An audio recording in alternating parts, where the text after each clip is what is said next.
Suatu pagi, saya mengumpulkan tim saya. Kebetulan mereka semua berempat adalah perempuan. Dan mereka saya minta untuk membentuk pola setengah lingkaran di depan saya. Kemudian saya menanyakan sebuah pertanyaan untuk melatih imajinasi mereka dan mengembangkan skill problem solving mereka. Oke guys, bayangkan di depan kalian ada seekor kecoa.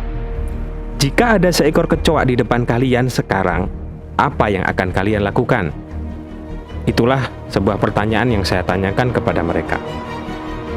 Mereka saya minta untuk menjawab satu persatu. Tim saya, perempuan pertama, sebut saja namanya Lala. Ia pun menjawab, "Saya akan lari, Pak."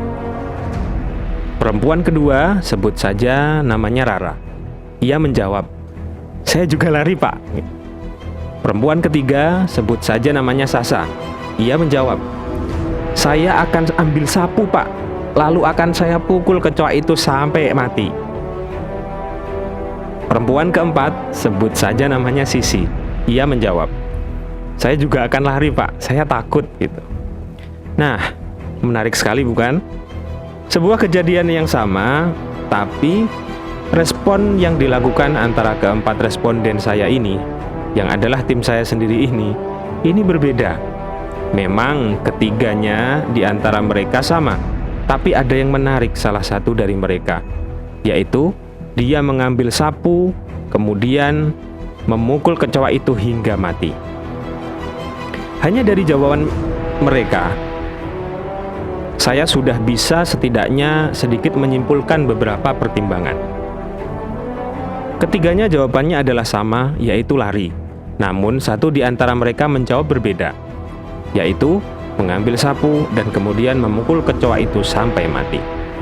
Nah, sahabat, inilah manusia. Kita merespon sebuah hal dengan apa yang kita punya daripada pengalaman-pengalaman kita di masa lalu.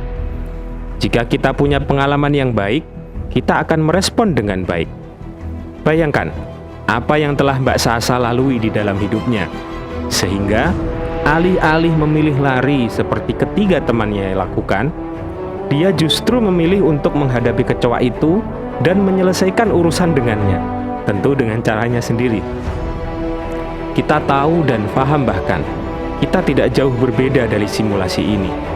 Masing-masing dari kita membawa masa lalu dan pengalaman dalam hidup kita yang kita gunakan sebagai modal dan pertimbangan untuk menghadapi masa depan.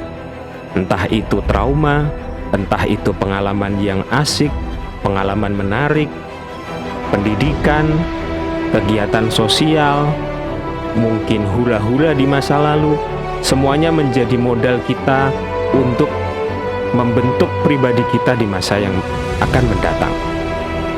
Pesan moralnya adalah, jika pengalaman kita ini membentuk diri kita, mengapa kita tidak memilih pengalaman terbaik, sehingga pengalaman-pengalaman itu akan membentuk kita sebagai the best version of us in the future, yaitu sebuah mahakarya atau masterpiece.